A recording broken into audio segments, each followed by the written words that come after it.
Young tiger NTR triple R తర్వాత వచ్చిన craze కు తగ్గట్టుగా భారీ క్రేజీ సినిమాలు ప్లాన్ చేసుకుంటున్నాడు. దేవరతో పాన్ ఇండియా రేంజ్ లో మెప్పించిన ఎన్టీఆర్ వార్ 2తో మాత్రం మెప్పించలేకపోయాడు. Sensational director Prashanth Neel direction లో డ్రాగన్ అంటూ భారీ యాక్షన్ మూవీతో రానున్నాడు.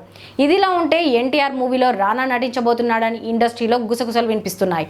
ఇంతకీ ఏ సినిమాలో రానా క్యారెక్టర్ ఏంటి? అసలు ఇది నిజమేనా?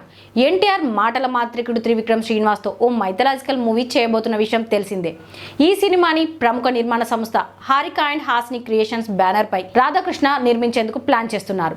అసలు ఈ సినిమాను ఐకాన్ స్టార్ అల్లు అర్జున్ చేయాలి. అయితే కోలీవుడ్ స్టార్ డైరెక్టర్ అట్లీతో బన్నీ మూవీ చేస్తూ బిజీగా ఉండడంతో ఆ కథ ఎన్టీఆర్ దగ్గరకు వచ్చింది. ఎన్టీఆర్కు త్రివిక్రమ్ కథ చెప్పిన వెంటనే మరో ఆలోచన లేకుండా ఎస్ చెప్పడం జరిగిందట. ఈ కథ ఎన్టీఆర్కు ఎంతలా నచ్చిందంటే ఈ కథ గురించి, ఇందులోని కార్తికేయుడు గురించి మరింతగా తెలుసుకునేందుకు పుస్తకం చదివేంత. ఇప్పుడు ఈ సినిమాలో రానా కూడా నటిస్తున్నాడని టాక్ వినిపిస్తోంది. అది కూడా విలన్గా నటించబోతున్నాడని గుసగుసలు వినిపిస్తున్నాయి. ఈ క్యారెక్టర్ ఓ స్వామీజీ తరహాలో ఉంటుందట. వెంటయాం తర్వాత రానా కొత్త సినిమాలో కనిపించలేదు. ఇప్పుడు ఎన్టీఆర్ మూవీలో అందులోని విలన్ పాత్ర చేస్తే వేరే లెవెల్లో ఉంటుంది. రానా హిరణ్యకశప అనే సినిమా చేయాలనుకున్నాడు.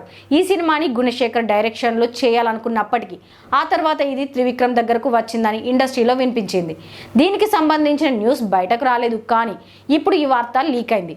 ఇప్పుడు త్రివిక్రమ్ డైరెక్షన్లో రానా దగ్గుబాటి విలన్ పాత్ర పోషిస్తే మాత్రం ఖచ్చితంగా ఆడియన్స్ని విశేషంగా ఆకట్టుకోవడం ఖాయం. బాహుబలి మూవీలో బల్లాల్ దేవుగా పాన్ ఇండియా రేంజ్లో పేరు తెచ్చుకున్నాడు. ఆ తర్వాత కొన్ని కారణాల వలన నటనకు కాస్త బ్రేక్ ఇచ్చి ప్రొడక్షన్ పై ఎక్కువ కాన్సన్ట్రేషన్ చేశాడు రానా.